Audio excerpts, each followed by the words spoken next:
அருமையான கர்த்தருடைய பிள்ளைகளே, இந்த நாள் உங்களுக்கு ஆசீர்வாதமா இருப்பதாக ஒரு அருமையான வேத வசனத்தை நான் வாசிக்கிறேன்.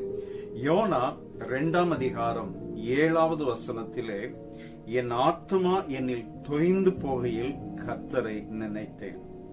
வாழ்க்கையில் ஏதோ ஒரு சூழ்நிலையில் கடினமான பாதையில் செல்லும்போது சோர்வு உண்டாகும். இந்த சோர்வான நேரத்திலே ஆவி சோர்ந்து போன, சரீரம் சோர்ந்து போன, வாழ்க்கை சோர்ந்து போன நேரத்திலே நாம் கர்த்தரோடு எப்படி ஐக்கியமாய் இருப்பது என்பதுதான் மிக முக்கியமான காரியம். கடலின் அடியிலே மீன் வயிற்றுக்குள்ளாக யோனா இருக்கும்போது அவருக்கு பயங்கர சோர்வு வந்துவிட்டது. அந்த மீன் என்னத்தை சாப்பிட்டதோ தெரியல. அதுக்குள்ள இருக்கிற அந்த குடலுக்குள்ள இருக்கிற அந்த ஸ்மெல் 3 நாள் அந்த யோனா எவ்வளவு கஷ்டப்பட்டு இருப்பார் யோசித்து பாருங்கள். ரொம்ப ஸ்மெல் அடிக்கும், எங்கு பார்த்தாலும் இருட்டா இருக்கும். அந்த சூழ்நிலையில அவருடைய ஆவி சோய்ந்து போய் மிகுந்த வேதனையோடு இருக்கும்போது கர்த்தரை நினைக்கிறார். தேவனுடைய பிள்ளைகளே, எல்லா பரிசுத்தவான்களுக்கும் எல்லா விசுவாசிகளுக்கும் ஏதோ ஒரு சோர்வு வரும். சில நேரத்துல அவங்க நினைச்சது நடக்காத போது, தேடினது கிடைக்காத போது, அல்லது குடும்பத்திலோ வேலை ஸ்தலத்திலோ வாழ்க்கையிலோ ஏதோ ஒரு சூழ்நிலையில அவங்க ஏமாற்றப்படுகிற போது சோர்வு வரும். ஆனால் அந்த சோர்வு உங்களை மேற்கொள்ளாமல் சோர்வை நீங்கள் மேற்கொண்டு கர்த்தரோடு இருக்க வேண்டும். அல்லேலூயா. எலியாவுக்கு கூட ஒரு முறை சோர்வு வந்தது. 1 ராஜாக்கள் 19ஆம் அதிகாரம் 4வது வசனத்திலே, போதும் கர்த்தாவே, என் ஆத்மாவை எடுத்துக்கொள்ளும் என்று சொல்லி யோனா விண்ணப்பம் பண்ணுகிறதை பார்க்கிறோம். தாவீதுக்கும் சோர்வு வந்தது.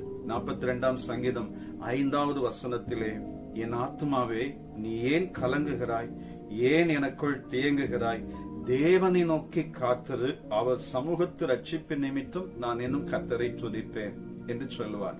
42ஆம் சங்கீதத்திலே 2 முறை, 43ஆம் சங்கீதத்திலே 1 முறை அவருடைய ஆவி சோர்ந்து போயிருக்கிறதை வெளிப்படுத்துவார். இந்த காலை நேரத்திலே அருமையான சகோதரா சகோதரி, உங்கள் சூழ்நிலைகள் நிமித்தமாய் நீங்க சோர்ந்து போயிருக்கிறீங்களா?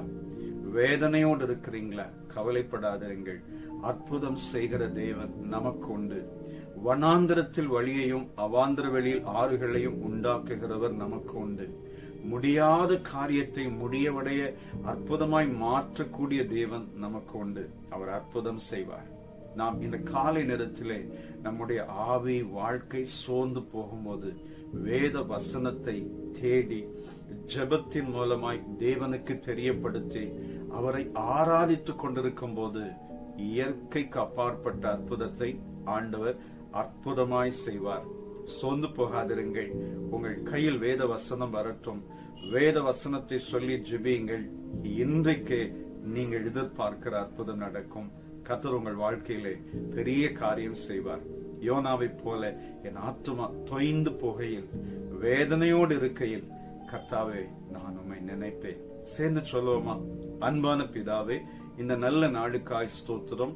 சோர்ந்து போயிருக்கிற நம்முடைய பிள்ளைகளின் வாழ்க்கையை தட்டி எழுப்பி, ஆண்டவரே, சோர்ந்து போகாமல் எப்பொழுதும் ஜெபம் பண்ணுங்கள் என்று சொன்ன வார்த்தையின்படியாய் நம்முடைய பிள்ளைகள் ஜெபித்து எல்லாவற்றிலும் வெற்றி பெற உதவி செய்யுங்க. உம்முடைய நாமத்தை மகிமைப்படுத்துகிறோம். இன்றைக்கும் உடைய பிள்ளைகளின் வாழ்க்கையில அற்புதம் நடக்கட்டும். இயேசு இரட்சகர் நாமத்தில் வேண்டிக் கொள்கிறோம் பிதாவே. ஆமென். ஆமென். God bless you. Amen.